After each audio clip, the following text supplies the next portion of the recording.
Good evening, everybody. My name's Maria Lee, and I am co-convener and co-editor of UCL's Current Legal Problems lecture series and publication. The Faculty of Law has been hosting these lectures since 1948, and it is a real privilege to share the role now. And my job today is simply to welcome you all to UCL Faculty of Laws, to welcome the dozens and dozens of people who I know are joining us online. And I'm especially delighted to welcome Professor Anna Lawson as our lecturer today. I'm very excited to hear about her work on the limits of UK equalities law. And I'm also delighted and privileged to be able to introduce our chair, the Baroness Grey-Thompson of Eaglescliffe, a politician and crossbench peer, well known for speaking and campaigning on a whole range of issues, including most pertinently for us today on disability. And she is, of course, also an extraordinarily successful sportswoman, using her retirement to most impressive effect. If I were to go through all of Tanya's achievements, we would not have time for a lecture, so I will not go through all of her achievements this evening. She has many distinctions. And with all of that, and with enormous pleasure, I will hand over now to the Baroness Grey-Thompson. Thank you. Thank you.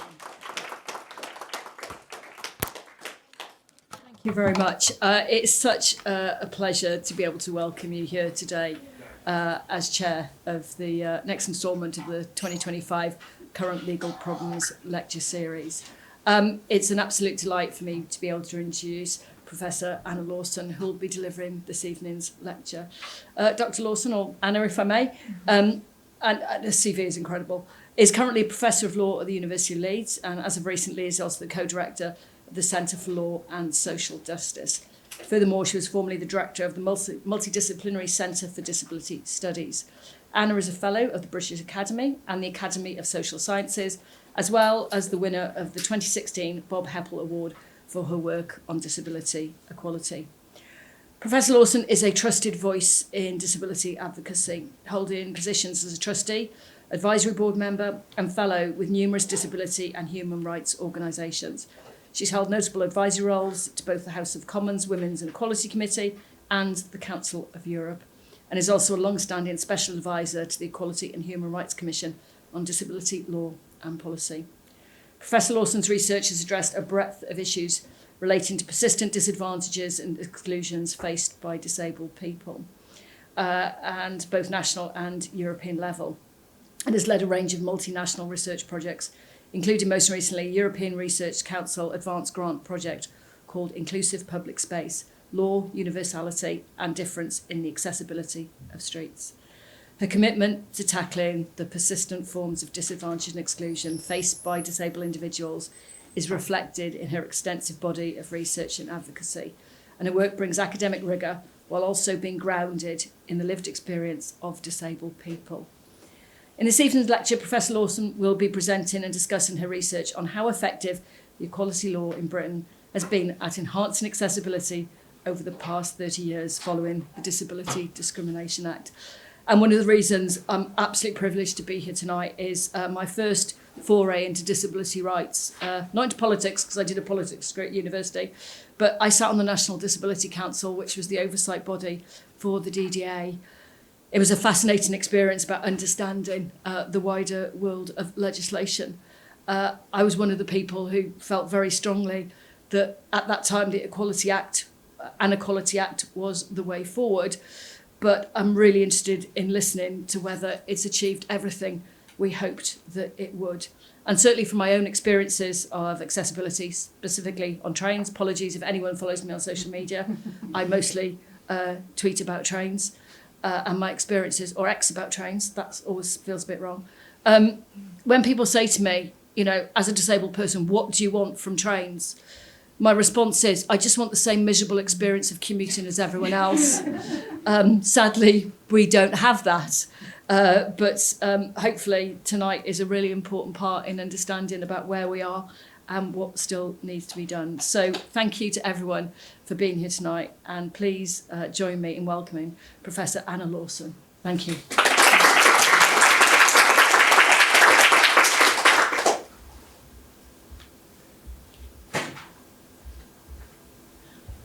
so much, Tammy, for that very kind introduction. Is my microphone working? Yes. Yes. And thank you for agreeing to chair it. It means a lot to me, given the work, the huge, important work you've done and continue to do on accessibility, that you're here today. And I want to also thank the UCL and the organisers, so Maria for the invitation and Christina for the incredibly hard work that she has been doing on my behalf, and Maria for the last few months. Thank you very much for that. And I also want to thank Sophia for helping with the slides. Thank you, Sophia. And Finn, the human Finn, for helping me in this evening. And my canine Finn is under the table, so I don't need to thank him, I don't think. And I want to thank all of you for coming in person. I know it's a big ask. Some of you have come a long way, and it means the world to me that you've done that. Thank you so much. And thank you for coming online. I know how difficult it can be, to fit that into an evening too. So thank you very much. And the final thanks, I want to thank Verity Stewart. Are you here, Verity? I'm here. Yes, from Heart Publishing, who's come. So I've been working with Verity and Beverly Clough and Eleanor Flynn on a new book series, which is just up and running, on disability law and justice. And Verity has been an amazing dynamo in making it happen, and really putting accessibility at front and centre of that series, along with colleagues in Heart. So thank you, Verity, and if anyone's interested in discussing books, Verity's here. So the structure of the talk, if you could go to slide 3, please, Sophia. I've divided it into 7 sections. The first is just an introduction. The second is just a few words about accessibility, the idea of accessibility and what it is that we're focusing on. And then a few sections on the Equality Act. First, looking at obligations in the Equality Act, which are wider than accessibility but have a strong accessibility dimension, or could do. And then fourth, more specific obligations in the Equality Act, which deal with accessibility. And then fifth, beyond the Equality Act, so some accessibility related strategies and standards which sit outside the Equality Act. And then the final substantive section is just a brief look at what's happened in some other jurisdictions recently on accessibility and accessibility law. And then I'll conclude. So slide 4, please, Sophia. So this is the Current Legal Problems series, which is a hugely prestigious series. And I really welcome the invitation for many reasons, partly because this topic is such a current topic. It's one that's not new. It has new dimensions always. It's not new, but it's still current. It's been current for decades, and it's still current. It's hugely significant to the lives of disabled people, but also to the lives of their families and to many other people too, older people, people who have temporary injuries. It affects all of us, and it also affects all of us in terms of making the world a more accessible place. So it's hugely significant, it's also huge in scope, and this is one of the reasons why I've been slightly daunted having said what I would talk about, because it is huge in scope, and I'm not an expert in all aspects of accessibility, and I can't go into all of it in detail tonight, but I hope to raise enough questions, to flag up enough issues for us to continue having this conversation with people who are here in person, online, but also beyond people here tonight. And it's a topical and timely subject because, as Tony said, it's been 30 years since the Disability Discrimination Act, the first legislation prohibiting disability discrimination, in the UK. And so I think it's appropriate to start with just putting ourselves back to the time when the DDA was just enacted. And this is a short video from Scope. What do we want? Civil rights! When do we want them? Now! What do we want? The Disability Discrimination Act was passed into law in November 1995, thanks to years of campaigning by disabled people. For the first time, it was unlawful to discriminate against disabled people in areas of life such as work, education and transport. We had no resources, and yet we built a movement which mobilised, at its height, more than 100,000 people. One of the key questions is why the government suddenly decided that they wanted to introduce a piece of legislation, the DDA. The only answer to that question has got to be it was because of the campaigns on the streets and the campaign in Parliament. Going on the first demos, I did find it a bit scary, but I took the attitude, at that time I had nothing to lose. I was single, I had no dependents. A lot of these demonstrations were really spur of the moment and were an expression of anger, and I think that's why they were so powerful and that's why they were so successful. It was a scary thing to feel that you could be arrested, and I was arrested once for obstructing the public highway, but there was a fun element too. For me, it was the most exciting moment of my life. Actually seeing people give us a thumbs up and ask us questions about why we were doing this. Finally, you thought, we're getting through here. You felt that you would risk a huge amount to make a difference, a small difference, if you could. And eventually, the change did come. The day or the week that the vote was carried and we gained our rights, I remember feeling a bit, oh, right, where do we go now? And that's a good point at which to cut that video short, because that's what we're looking at today. With the words of Baroness Jane Campbell. So disability discrimination legislation was hard won, it was hard fought for. Accessibility was a key part of those campaigns for disability discrimination law, and it was a key aim of the Disability Discrimination Act. According to the Equality and Human Rights Commission Code of Practice on Services, the policy of the Act is not a minimalist policy of simply ensuring that some access is available to disabled people. It is, so far as is reasonably practicable, to approximate the access enjoyed by disabled people to that enjoyed by the rest of the public. So that's its policy, but we're going to spend time thinking about its how it's doing on that. So slide 6, please. Before we do that, I just need to provide some context in case anyone isn't aware. The Disability Discrimination Act 1995 was replaced by the Equality Act 2010, which also replaced the Sex Discrimination Act and the Race Relations Act, etc.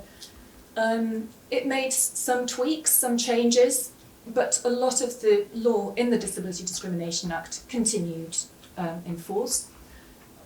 Continued being relevant. A lot of the basics remain the same. So much of the early case law remains relevant to the Equality Act. The DDA continues in Northern Ireland, but for reasons of simplicity, I'm not going to be focusing too much on Northern Ireland today. So yeah, it is broadly similar, but there are some differences. Okay, so slide 7. Moving on to section 2 on accessibility. Slide 8. 8. Meaning. So the meaning of accessibility. Slide 9, please, Sophia. It's a term which has many uses, and in lay contexts, it's used to mean things, according to the dictionary, like within reach, approachable, understandable, sometimes affordable. And if you look, even in the UN, even in the UN human rights system, the term accessibility has been given different meanings. So the Committee on Economic, Social and Cultural Rights, in its general comment on the right to health back in 2000, gave it a very universal type meaning. It did make some references to disability, but it was really focusing on the accessibility of healthcare to everybody who might be marginalised or excluded from healthcare for a whole range of different reasons. And it identified 4 different dimensions of health, the right to health, including affordability. The fact that it's for everybody, its focus was for everybody, I think is useful for us to bear in mind. In the UN Convention on the Rights for Persons with Disabilities, the CRPD, the focus is slightly different, the angle is slightly different. Accessibility isn't defined in the CRPD, but it does have a more disability-specific approach. So it's about ensuring, and I'm quoting now from the main article in the CRPD on accessibility, it's about access on an equal basis with others for disabled people, for people with disabilities in its terminology. So that's its angle, ensuring a disability-specific angle into accessibility. And that's how I'll use it here. But it's really important to remember that steps taken to improve accessibility for disabled people have the potential and the likelihood of really making a positive difference for many other people in society as well. Slide 10, please, Sophia. So, obligations concerning accessibility in the United Nations Convention on the Rights of Persons with Disabilities.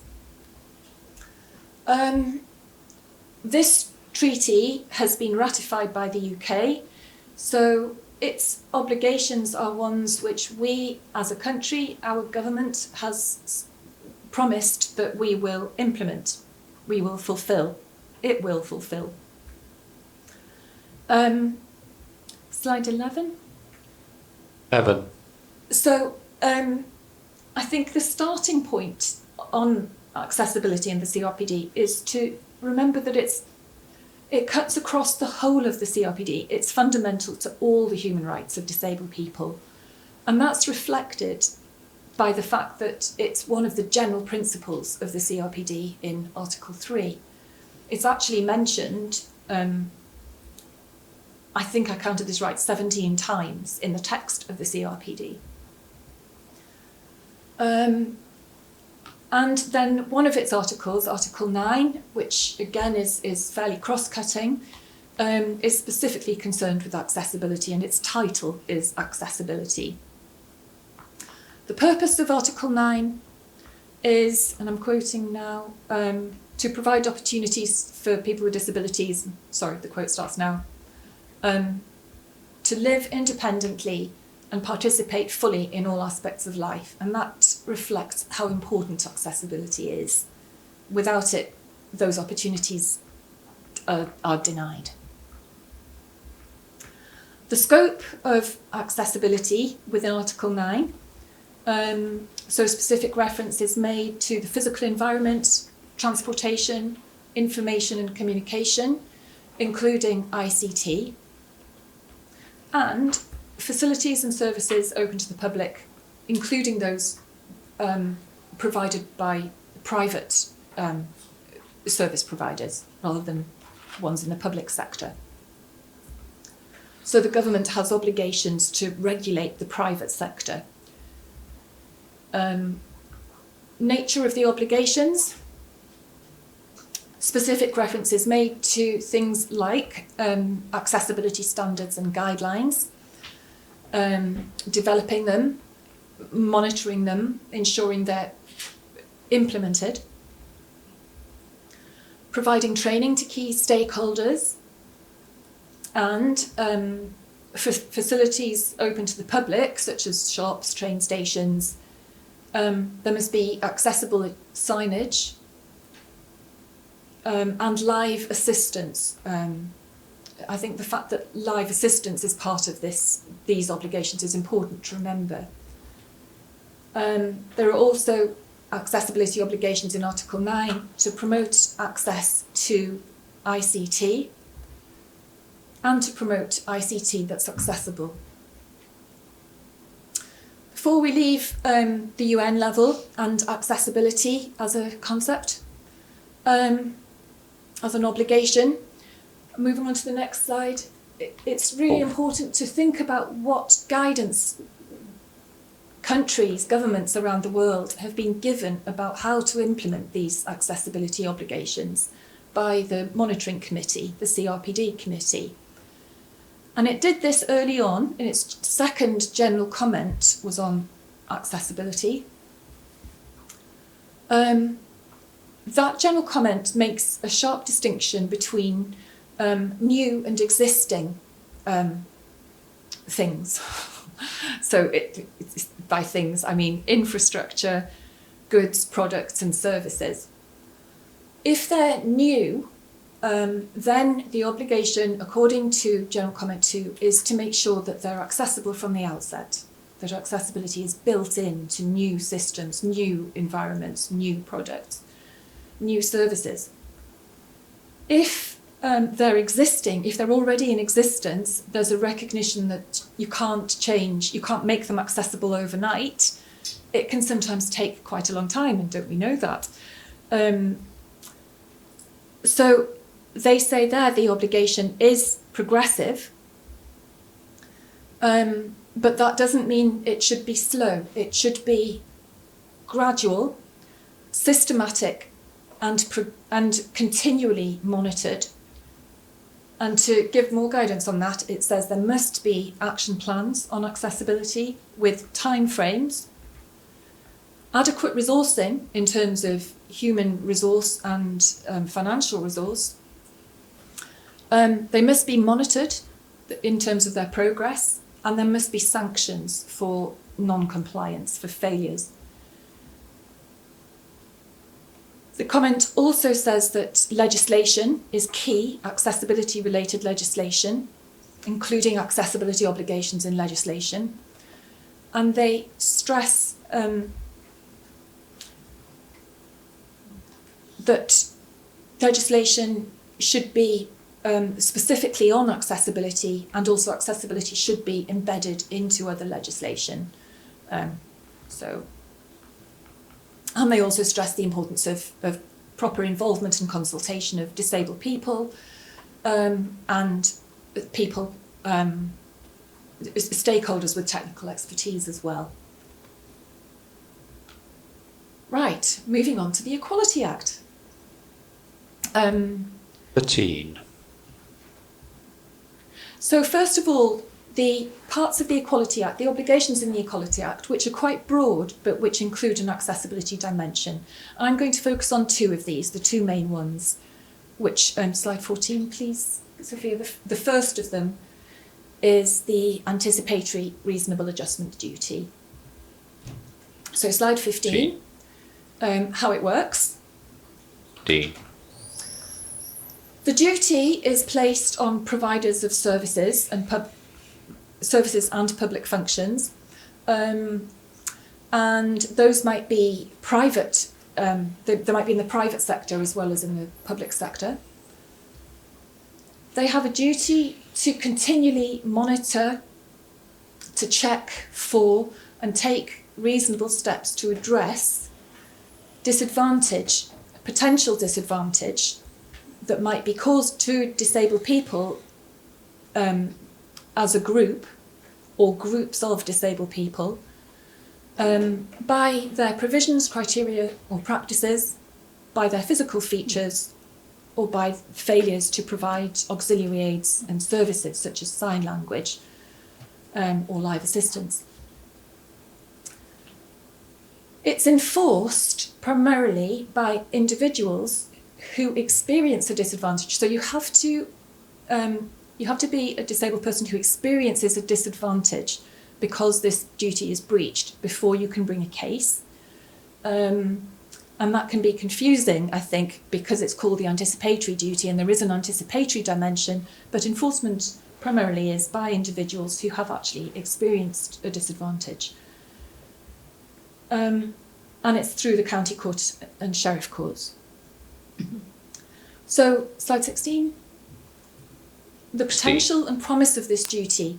It has huge potential. It had huge potential when it was first introduced. There was tremendous excitement. I remember Kathy Casserly and Caroline Gooding in the early days, conversations with them, and just the tremendous excitement about what this duty might achieve in terms of accessibility in particular. Some of the illustrative positive cases that have happened about it. Aberhart is a recent case. It's not particularly an accessibility one, but I think for all of us in universities, it's one that's quite familiar. It concerned the failure to make reasonable adjustments to assessment procedures, and it's having a huge ripple effect out in universities in the way assessment procedures are carried out now. More obviously connected with accessibility are the older cases of Royal Bank of Scotland versus Allen, one of Kathy's cases, which concerned the accessibility, the physical accessibility of a bank and access to the services in the bank. And that ended up in an injunction to make the changes required so that the claimant, who was a wheelchair user, could access those services. Rowley versus Cabinet Office, I think another one of Kathy's cases.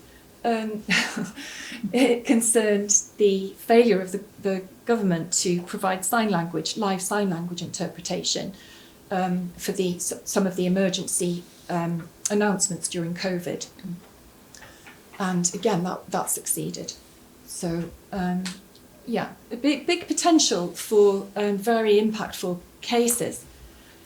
The Code of Practice that the Equality and Human Rights Commission has written it provides very clear guidance on this duty, which you wouldn't find out about so easily from just a quick look at the Equality Act. You have to dig around in schedules and look at the fact that the disabled people in the plural are mentioned because of the wording being changed in a schedule. It's very obscure, the duty, but the Code of Practice does help to explain it. And the EHRC has the power to issue guidance and to help with enforcement. And there is also the provision in the Equality Act in Section 22 to have regulations that provide clarity on what is deemed to be reasonable, but they've not really been used. So slide 17, limitations. 17. First of all, the scope of the duty. It doesn't apply to manufacturers. Manufacturers that don't have any duty, we can't sue manufacturers. So for those of us who can't see, the frustration around white goods is ongoing, but we can't do anything with manufacturers who don't make their goods accessible. And there's no, the reasonable adjustment duty in employment and premises doesn't have the anticipatory dimension. So employers don't have to anticipate, to continually look forward, at least when they're in the private sector.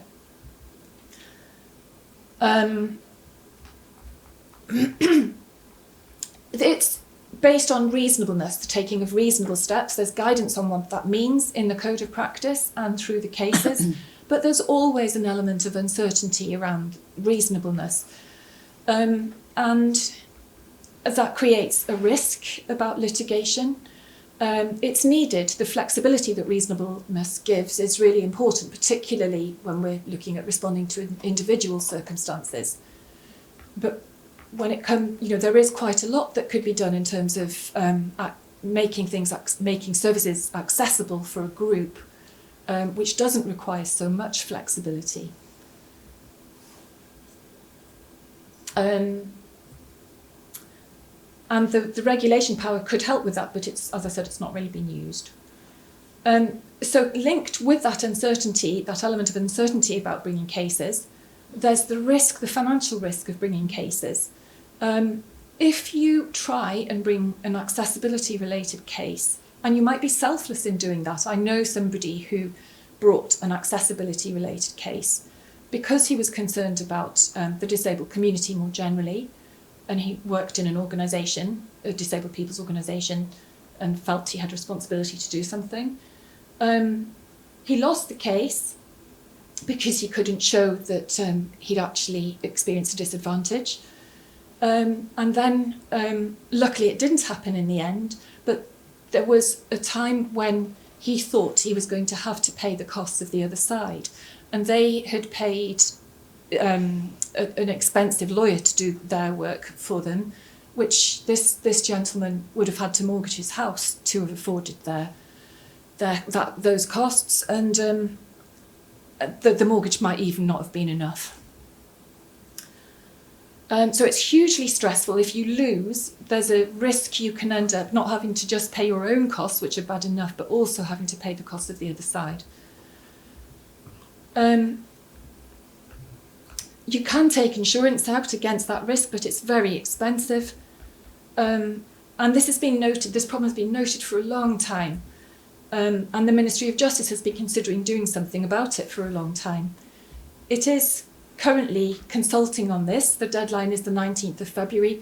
So I think if everybody could be encouraged to put in a response to that consultation and say how important it is that the costs, that we shouldn't be deterred from bringing these cases by costs. Accessing legal advice, finding lawyers who will act for you is hard. Even if they even if they do it on the no-win, no-fee risk basis, there's a risk that the damages you get if you win won't be enough to really cover their costs. And there aren't so many lawyers that are familiar with this duty because it's different. It only operates in the disability context. It doesn't operate in the other discrimination grounds. So even for discrimination lawyers, a lot of them won't be familiar with the details of this duty. And the EHRC, that could have an important backup role, is much more limited now. It's had massive funding cuts. It had a budget of 70.3 million when it was first created in 2007, and now it's got a budget of just over 17 million. And it covers all the grounds, not just disability. So the second, moving on, the second of these general duties is the public sector equality duty. This one is imposed on public authorities. It has a general duty on public authorities to have due regard to 3 equality aims, which are eliminating discrimination, advancing equality of opportunity, and fostering good relations in everything they do. And that, obviously, in the disability context, has a big link to accessibility. So, and it's, it also has supplementary specific duties, for instance, to set equality objectives and plan to meet them. The enforcement of the general duty is by judicial review in the High Court. And the specific duties are enforced only by the Equality and Human Rights Commission. Next slide, please, slide 21. So it's potential and promise. So again, this one, it is promising because it's proactive. It theoretically can stop something inaccessible before it happens, as long as you get in there in time. So some examples of positive cases: Lunt versus Liverpool City Council, which concerned the design of taxis, and Ali versus Newham London Borough Council, which concerned the design of a crossing, tactile markings at a crossing, where the council didn't departed from national guidelines, and it was held that they hadn't had due regard to disabled people, to disability equality. And also the specific duties and the old duty, the disability equality duty under the Disability Discrimination Act, they had a strong emphasis, and the ones in Scotland and Wales still do, on involvement and consultation. For England, that isn't there.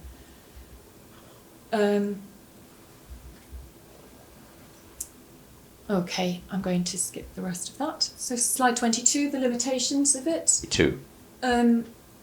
Its focus is on process, not outcome. So even if you win, you could have another decision where they do have due regard to these things, but come out with the same result. The fragility of due regard. So it's only a duty to have due regard. And a number of cases illustrate the fact that if due regard is had, you know, if the council, if the public authority takes into account, takes note of the disability equality issue, that's not necessarily enough to, well, it won't be enough to stop them going ahead and ruling in a way that builds in accessibility barriers if they're doing that for other reasons. And there's been a few cases where green issues, you know, reasons for promoting the environment, have driven changes which are negative to accessibility, like the impact on blue badge parking in city centres, or yeah, that one I'll stay with. And because there was another factor, the climate issue, the fact that there was an accessibility barrier was not enough to make the case succeed.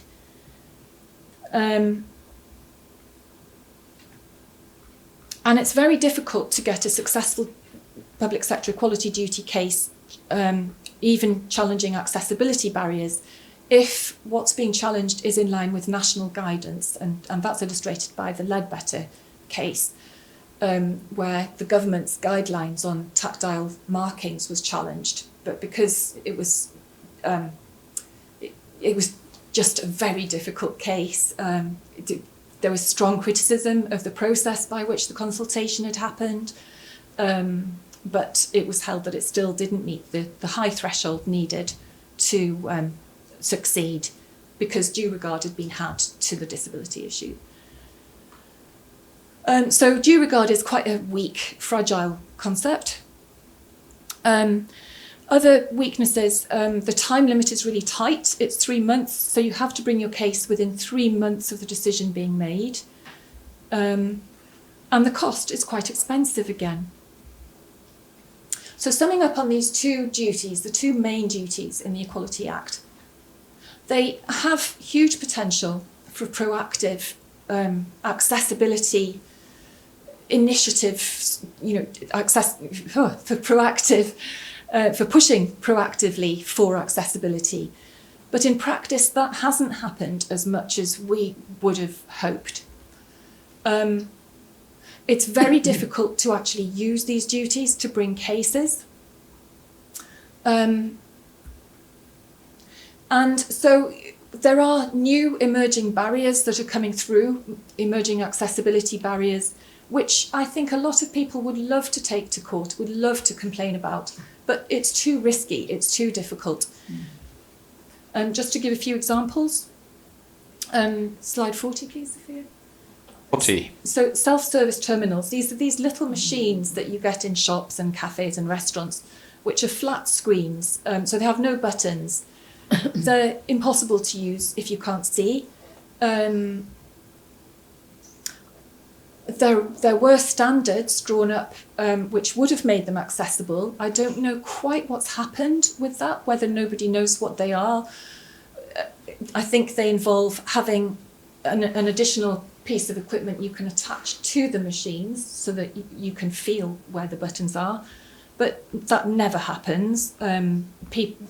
People in shops and cafes never know where that is.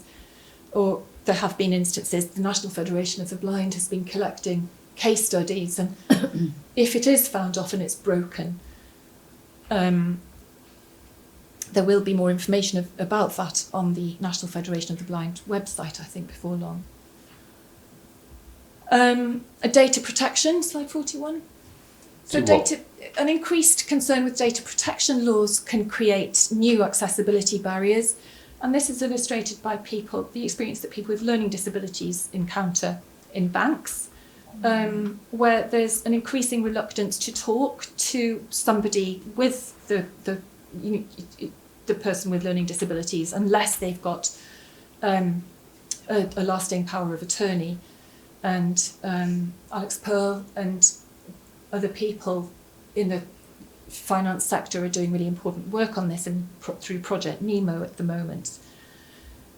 Oh gosh, I'm running out of time.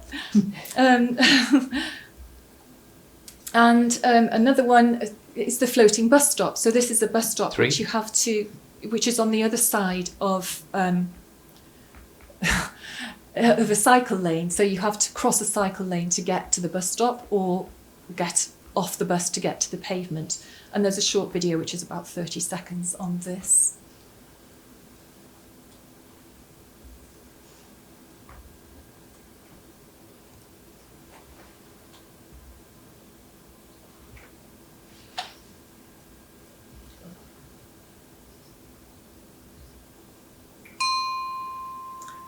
Sorry, that's not audio described. It's a video from a BBC piece of reporting, and it shows a couple of people being knocked down by cyclists, and just so much going on, and the difficulty in manoeuvring those spaces.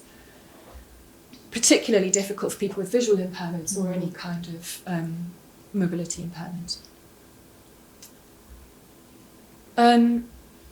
Okay, then the Equality Act has specific accessibility obligations. I'm going to skip over these quite quickly. Slide 26. They all reflect a slightly different approach, different type of engagement with the Equality Act. 6. The first is an exemption for physical features from the anticipatory reasonable adjustment duty if it complied with building regulations. And it's a 10-year exemption, which is quite long, and it refers to building regulations which are quite outdated. So it's kind of a loophole. Slide 27, public transport vehicles. So these are not dealt with within the two general duties. They're dealt with through regulations instead, partly as a legacy of EU law. These accessibility regulations for buses and trains were supposed to be complied with by 2020. I think there are still some dispensations around, I'm not sure. And also they refer back to regulations which were themselves quite old. So I think the one for coaches goes back to 2000. So the previous government in its disability strategy acknowledged a need for reviewing them, because what was accessible then may not be now. Taxis and private hire vehicles are included, and there's been the percentage of accessible taxis and private hires has been going back since 2014. Okay, oh gosh. Schools, so these are dealt with through, they're exempt from the physical features part of the adjustments duty, and instead there's an obligation on schools and local authority to produce accessibility plans. There was a very good piece of work by ALFI, the Alliance for Inclusive Education, and Amini Serenian in 2020, which showed that a lot of these plans were, well, she used the term, where are we? That these accessibility plans are a well-hidden secret, so they're not really known about by parents or the disabled people involved. Often schools aren't producing them or don't know where they are. And she concludes that most young people face more barriers than ever. There is funding that's been allocated to that by the government, but I don't know how successful that's been.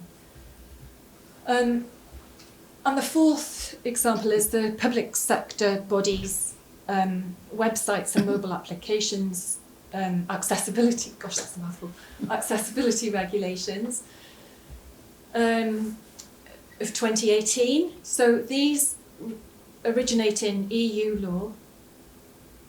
They have a quite different approach. They require websites to comply with accessibility standards. And I should say that websites were already under the anticipatory reasonable adjustment duty, but the level of compliance has been shockingly bad, and there's been very few cases on them. But under these regulations, the government has an obligation, the Cabinet Office has an obligation to monitor compliance and audit compliance, and issue notices to bodies that are not compliant with a time limit for them to comply. If they don't comply, then the Equality and Human Rights Commission can fine them as for breach of the anticipatory reasonable adjustment duty. So it takes the enforcement burden away from individual court action. But there is still facility for individuals to complain to the website provider or to the office within the Cabinet Office that regulates this. And that seems to be having quite a lot of bite. Oh gosh, sorry. So outside the Equality Act, I'm going to be very speedy now, we do have strategies. 9. Slide 32. 13. There's the Disability Strategy of 2021-22, which had some grand ambitions around accessibility. So one of these was to make the UK the most accessible place in the world to live and work with technology. And another one was to make the UK the most accessible tourism destination in Europe, including by making the high street more accessible, making private sector websites more accessible. But yeah, it's not quite clear how far we've got with that. There are good things happening. I don't want to deny that there's nothing good happening. There are good things happening, but they're quite fragmented, and it's really difficult to find out where we're at with anything, what sort of progress has been made. And I've just put a few examples of what's happened, some of the more specific strategies and standards on these next few slides. 32. So they include the accessible information standards for the NHS, which a 2020 piece of research found had been poorly implemented. 67% of deaf people still didn't have an accessible way of communicating with their GP 5 years after they were supposed to have been implemented. And accessible housing. So despite government commitments to increase the minimum accessibility standard for housing in 2022, I think that was, that still doesn't seem to have happened. But again, you can go into a vortex looking to see what's happened. And the same with the commitment to making landlords have to be subject to the reasonable adjustments duty for common parts. That again, there's a government commitment to do that, but it doesn't seem to have happened.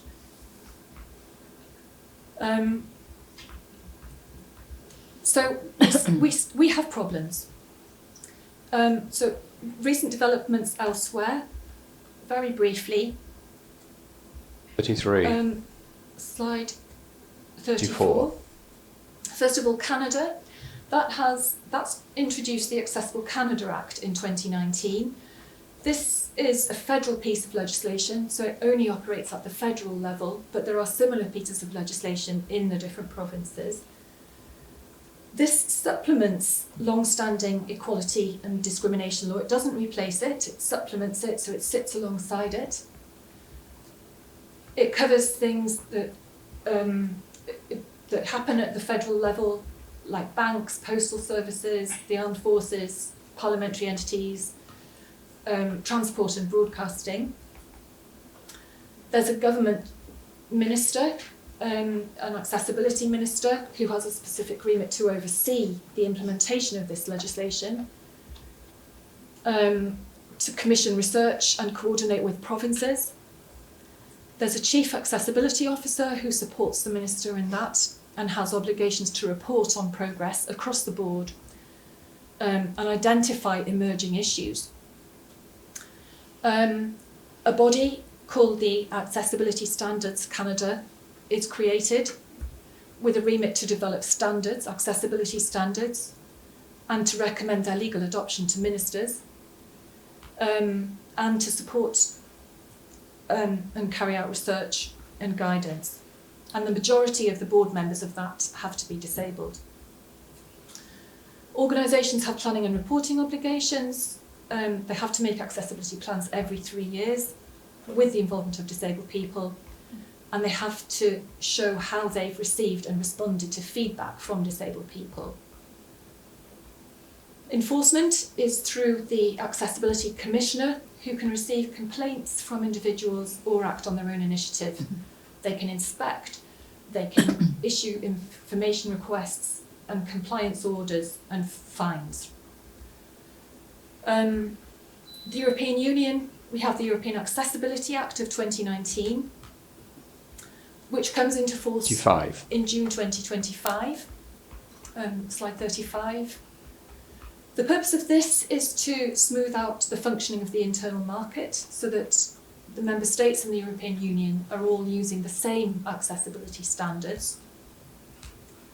But it also has the purpose of enhancing accessibility and complying with the CRPD. It mostly applies to digital services and products, and it operates particularly in the context of the private sector. So it affects things like televisions, smartphones, computers, self-service terminals like the payment machines I was talking about earlier on, ATMs, ticket machines, e-books, phones, banking services, and some aspects of transport services. And the duty bearers, the people subject to the duty, include manufacturers, importers, distributors, as well as service providers.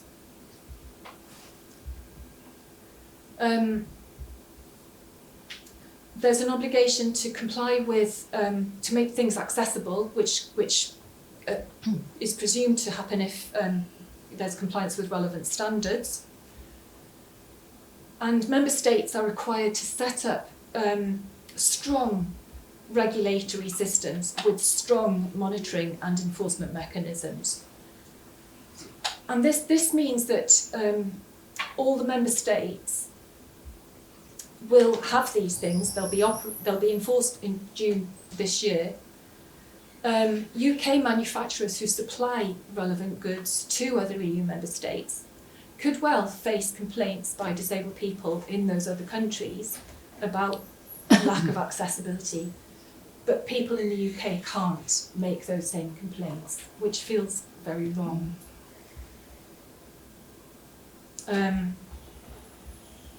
Norway. G6. The next slide.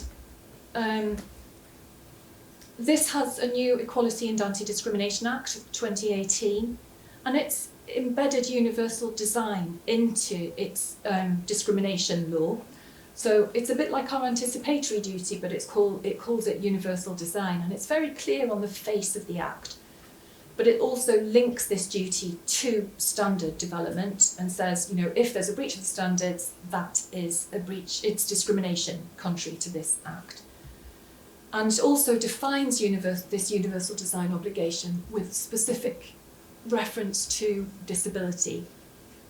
So it says, so it has to be used by as many people as possible regardless of disability. So universal design with a disability baseline in there. I'm not going to say too. It also has specific enforcement mechanisms which are not expensive. So there's a specific ombudsperson, and there's a tribunal, which are not expensive compared to ours and not risky compared with ours. So, in conclusion, is our approach enough? This is slide 39. 37. We do have some progress, but it's slow. It's painfully slow. And I want to quote Tammy here. I think fairly recently, she said, the deadline for level boarding for trains has been missed by more than 4 years already, and it's going to be another 100 years before I can get on a train on my own.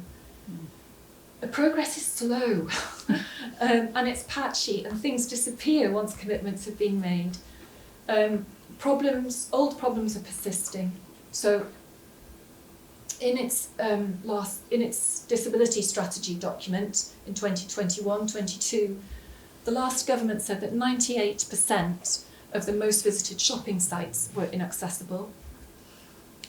For the people who responded to the survey that fed into that strategy, the disabled people who responded to that survey, 78% of them found it difficult or impossible to enter shops. 66% found it difficult or impossible to enter pubs, cafes and restaurants. 31% had difficulty using public spaces. And there are new types of problem which are emerging. Enforcing these problems through the Equality Act is virtually impossible. So it leaves disabled feeling abandoned, frustrated, angry, and excluded. It's really important that the costs issue is sorted out for enforcement. But even if that is sorted out, and that is there, similar cost protection is there for other types of lawsuit. I think negligence and environmental cases, it's bizarre, it's not there for this type of case already. And I think accessibility is a bit different from other issues covered by the Equality Act. Discrimination lawyers often are not so familiar with accessibility-specific issues and the accessibility-specific measures that can be used to enforce it. It needs a preemptive approach, it needs planning. I think disabled people are more than happy to make complaints, to raise issues, if there's a simple way of doing that, if we know where to go. Doug Paulley has made it his life work to find out where to go to make complaints, and he often comes across regulators who weren't aware that it was their responsibility to receive complaints. It's too complicated at the moment. We need a big, strategic, statutory, joined up commitment to accessibility. There's a lot of evidence about how it's economically beneficial in the long term. We want to be world leaders. We're being followers at the moment, but we do have models we can use to inform what we do, and it's time we stepped up. Thank you.